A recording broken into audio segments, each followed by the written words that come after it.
At 24,000 feet, the cold is not simply a weather condition, it is a predator. It does not just chill the skin, it seeks out the heat of a man's blood and tries to extinguish it. On the morning of November 29, 1943, Staff Sergeant Eugene Moran sat in the tail section of a B-17 Flying Fortress, wrapped in layers of wool and sheepskin, yet he had never felt more exposed in his life. The thermometer on the instrument panel read 40 degrees below zero. At that altitude, exposed skin freezes in seconds. If a man were to vomit into his oxygen mask, the moisture would freeze instantly, choking him to death with his own breath. This was the environment in which 19-year-old Moran found himself. A farm boy from Soldiers Grove, Wisconsin, suspended in a tiny aluminum box 4 miles above the hostile territory of the Third Reich. The bomber was named Rikki Tikki Tavi, a nod to Kipling's mongoose, a creature known for fighting cobras. It was a fitting name. The sky over Bremen, Germany, was filled with cobras that morning. The 8th Air Force had launched a massive armada, over 300 heavy bombers, to strike at the industrial heart of the German war machine. The target was the shipyards and factories of Bremen, a city defended by hundreds of anti-aircraft guns and the elite fighter wings of the Luftwaffe. The mission had begun with the dull roar of engines on the tarmac in England, but by 11:30 a.m., it had dissolved into chaos. Moran's position in the tail was the loneliest station in the United States Army Air Forces. While the pilot and co-pilot sat shoulder to shoulder in the cockpit, and the waist gunners stood back to back in the fuselage, the tail gunner was isolated. He sat on a small bicycle-style seat at the very end of the fuselage, separated from the rest of the crew by 40 feet of empty, freezing tunnel. If he was wounded, no one could reach him quickly. If the intercom failed, he was cut off from humanity. If the plane broke apart, he would be the last to know. His entire world consisted of the twin handles of his .50 caliber Browning machine guns, the armored glass in front of him, and the terrifying expanse of sky behind him. The German pilots knew this. They had learned the geometry of the B-17 the hard way. Attacking a flying fortress from the front was suicide. It meant flying into the teeth of the top turret, the ball turret, and the nose guns. But attacking from the rear, the 6 o'clock, meant facing only one man. If they could kill the tail gunner, the bomber's blind spot became a killing floor. Moran was not just a soldier, he was the shield for 9 other men. And on this morning, the shield was about to be hammered. The trouble began just after the bomb run. Rikki Tikki Tavi had successfully dropped its 4,000-pound payload on the factories below. The aircraft lurched upward as the weight released, and for a moment the crew might have thought they were going to make it. But the German flak gunners had other ideas. A black puff of smoke appeared off the right wing, a flak burst, precise and deadly. Shrapnel tore through the cowling of the No. 2 engine. The propeller sputtered, choked, and began to windmill against the slipstream. The pilot feathered the prop, shutting down the engine to prevent it from shaking the wing off, but the damage was done. The bomber began to lose speed. In a bomber formation, speed is life. The B-17s flew in tight combat boxes to create overlapping fields of fire. A lone bomber was vulnerable, but a box of bombers was a flying porcupine of machine guns. As Rikki Tikki Tavi slowed, it began to drift backward. It slid out of the protective formation. It became a straggler. To the Luftwaffe pilots circling above, a straggler was an invitation. It was a wounded gazelle separated from the herd. Moran saw them first. Small dots against the gray cloud layer, growing rapidly into the menacing silhouettes of Messerschmitt Bf 109s and Focke-Wulf 190s. There were at least 15 of them. They didn't rush in blindly. They circled, coordinating their attack, picking their angles. They were veterans, men who had survived the Eastern Front and the Channel battles. They knew exactly how to dismantle a B-17. The first wave came from below. Moran keyed his throat microphone to shout a warning, but the intercom was already filled with static and the garbled shouts of other crewmen. He was on his own. He pressed his boots against the floor braces and squeezed the triggers. The twin .50 calibers roared, the heavy thump-thump-thump vibrating through his entire body. Tracers arced out into the freezing air, reaching for the lead fighter. The German pilot peeled off, unwilling to fly through the stream of lead, but his wingman pressed the attack. Cannon shells, 20 high-explosive rounds, slammed into the tail section. These weren't machine gun bullets. They were explosive charges that detonated on impact. They ripped through the aluminum skin of the bomber as if it were wet cardboard. The sound was deafening, a mixture of tearing metal and thunder. Shrapnel pinged off the armor plate behind Moran's head.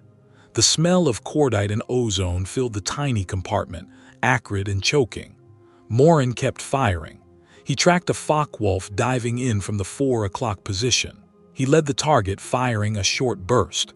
The rounds walked across the fighter's wing. Smoke poured from the German plane and it spiraled away toward the earth. A kill.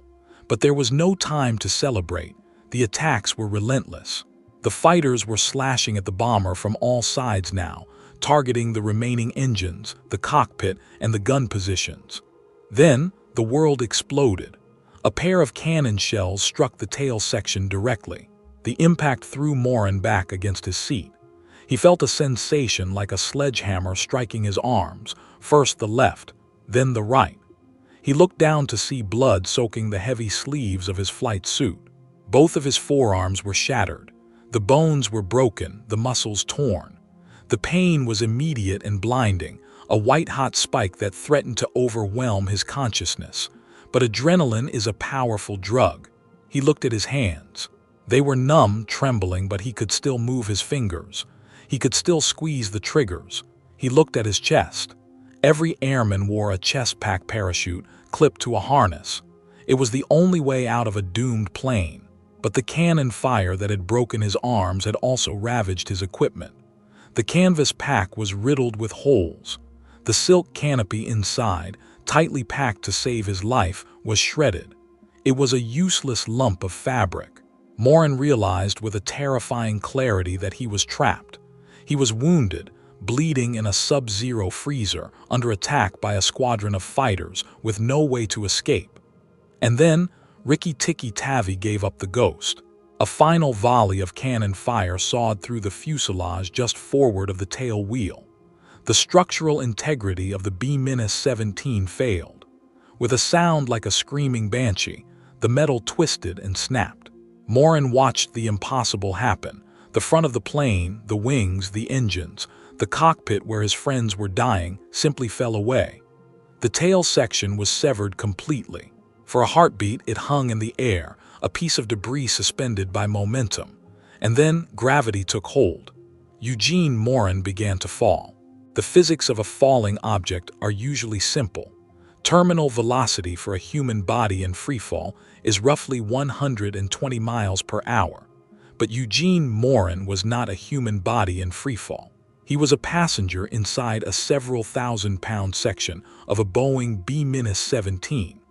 By all laws of aerodynamics, the tail section should have plummeted like a stone, tumbling end over end, until it smashed into the German countryside at hundreds of miles per hour. But war is a place where the impossible happens. As the tail section began its descent from 24,000 feet, it didn't tumble chaotically. The vertical stabilizer, that massive dorsal fin that gives the flying fortress its stability, caught the air. The horizontal stabilizers, still attached to the tail, acted like crude wings. Instead of dropping straight down, the wreckage entered a flat spin. It began to rotate, gyrating like a falling maple seed. Inside the compartment, the centrifugal force was immense. Moran was pinned to the wall of the fuselage, his broken arms screaming with every rotation. The blood from his wounds sprayed across the interior of the glass, freezing instantly into red crystals. The wind howled through the open front of the tube where the rest of the plane used to be. The cold was absolute. He was falling through the atmosphere, passing through clouds, descending into the heart of enemy territory. Most men would have passed out. Most men would have closed their eyes and waited for the end. But Eugene Moran was a gunner. As the tail section spun, he saw a shape flash past the plexiglass. A Messerschmitt. The German fighters were following the debris down. Perhaps they were curious. Perhaps they wanted to confirm the kill. They flew close to the falling wreckage, matching its descent speed, peering into the shattered glass coffin. And that is when Eugene Moran did the one thing that defies explanation. He didn't hide. He didn't pray. He reached for his guns. Fighting the G-forces that tried to glue him to the wall, ignoring the agony of his shattered forearms, he grabbed the spade grips of the .50 calibers. The German pilot must have frozen in shock. The wreckage was falling, spinning, crashing, and yet the guns were tracking him. Moran squeezed the triggers. Tracers erupted from the falling tail section, arcing wildly through the sky. He was shooting back. He was falling 4 miles to his death, and he was still fighting. The German fighters scattered, peeling away from the madman in the tail. They had seen enough. The ground rushed up. The green and brown patchwork of fields and forests grew larger with terrifying speed. The altimeter was smashed, but Moran didn't need it. He could see the trees. He braced himself. He jammed his boots against the frame and wrapped his broken arms around the ammunition box, trying to create some kind of buffer. The impact was cataclysmic. The tail section hit the canopy of a pine forest at roughly 60 miles per hour. The sound was a violent crunch of aluminum and timber. The wreckage smashed through the treetops, shearing off branches as thick as a man's leg. The trees acted as a natural shock absorber, slowing the descent, breaking the fall, sacrificing themselves to cushion the blow. The tail section flipped, cartwheeled through the branches, and slammed into the frozen earth. Darkness. Silence. The forest was quiet, save for the settling of snow and the creaking of broken branches. Steam hissed from the hot barrels of the machine guns. Eugene Moran lay in the ruin of the tail, his body twisted, his head bleeding from a massive wound where his skull had struck the gun sight. He was alive. It was a statistical impossibility, a miracle of aerodynamics and luck, but he was not safe. He drifted in and out of consciousness. Pain was the only reality. His arms were useless, bent at sickening angles. His ribs were shattered. A piece of his skull was missing.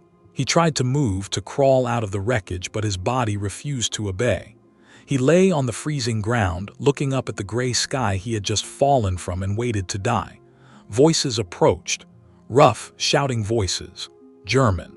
Soldiers from a nearby flak battery had seen the crash and came to investigate. They emerged from the trees, rifles raised, expecting to find corpses. Instead, they found a 19-year-old American boy, broken but breathing. They surrounded him, their boots crunching in the snow. One of them kicked the debris aside. They looked at his wounds with a mixture of disgust and amazement. There was no gentleness in their hands. They were enemies. This boy had just bombed their city. They dragged him from the wreckage, ignoring his cries of pain as his broken bones ground together. They searched him for intelligence, stripping him of his pistol and his survival kit. An officer arrived, looked at the severity of Moran's injuries, and shook his head. Kaput, he might have said. To the Germans, Moran was a dead man walking. He was a waste of resources. They threw him onto a wooden cart like a sack of grain. There were no blankets, no morphine. The cart bounced over the frozen ruts of the country roads for hours. Every jolt sent fresh waves of agony through Moran's body. The cold began to settle into his core. Hypothermia was setting in.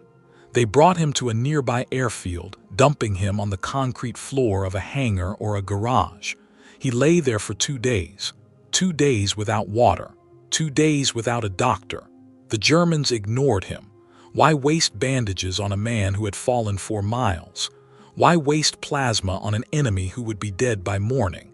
But Moran didn't die. He lay on the cold concrete, listening to the German mechanics working on planes, listening to the war continue without him. Infection began to set in. His arms swelled, turning an angry purple-black. The wound in his head throbbed. He was fighting a new battle now, not against fighters but against the bacteria in his own blood. He needed a savior, and in the most unlikely of places he would find two. Eugene Moran's war had shifted from the sky to a different kind of hell. After days of neglect on a concrete floor, he was moved again. This time, there was no aircraft, only a wooden cart bouncing over the frozen ruts of a German road. Every jolt sent a fresh spike of agony through his shattered arms and broken ribs. The wound on his skull, where the bone had been torn away, throbbed with a dull, rhythmic pressure. He was drifting in a gray haze of pain and fever, unsure if he was being taken to a hospital or a grave. The destination was a prisoner-of-war hospital, a grim, converted building in occupied territory where the Third Reich warehoused the broken bodies of Allied airmen. It was a place of triage, not healing. The German doctors were overwhelmed with their own casualties from the Eastern Front. They had little time and even less medicine for the men who were bombing their cities. When Moran arrived, they took one look at him. A man who had fallen 4 miles, with compound fractures and exposed brain tissue, and placed him in the hopeless category. He was left in a ward to die, surrounded by the groans of other dying men. But the hospital held a secret. Among the prisoners were 2 Serbian doctors, military physicians who had been captured on the Russian front and pressed into service to treat fellow POWs. They had no modern equipment, no stockpile of penicillin, and crucially, no anesthesia. But they had something the German staff lacked: compassion. They saw Moran not as an enemy or a statistic, but as a boy who refused to stop breathing. They made a decision that defied the logic of the camp. They would try to save him. The surgery took place in a room that was more butcher shop than operating theater. It lasted 7 hours. There was no ether to put Moran under, only a local numbing agent that did little to dull the sensation of metal scraping against bone. Moran drifted in and out of consciousness, his mind fracturing under the trauma. He could feel the pressure of their hands as they worked. He could hear the snip-snap of surgical scissors and the low murmurs of the doctors speaking a language he didn't understand. They worked with tools designed for field amputation, not delicate reconstruction. They cleaned the gangrenous tissue from his arms, cutting away the rot that threatened to poison his blood. They set the shattered bones, using wire and metal pins to piece his forearms back together like a jigsaw puzzle. But the most delicate work was on his head. They removed the fragments of his skull and fashioned a metal plate to cover the exposed brain. It was crude, effective, and permanent. When the surgery ended, the real battle began. The doctors had done their part. Now Moran's body had to do the rest. He was placed in a bed with his arms splinted on wooden boards, wrapped in bandages torn from old sheets. Infection was the great killer in these wards. Bacteria had already entered his bloodstream, and without antibiotics, his immune system was fighting a war on a microscopic scale. The fever came at night. It hit him like a physical blow, driving his temperature to 104 degrees. He shook so violently that the metal bed frame rattled against the floor. In his delirium, he was back in the Rikki Tikki Tavi. He heard the wind howling through the fuselage. He saw the German fighters diving. He screamed warnings to crewmates who were already dead. The Serbian doctors took turns sitting by his side, wiping his burning forehead with cold cloths, whispering encouragement he couldn't hear. They had no medicine to give him, only their presence. They waited for the fever to break or for his heart to stop. For 3 days, he burned.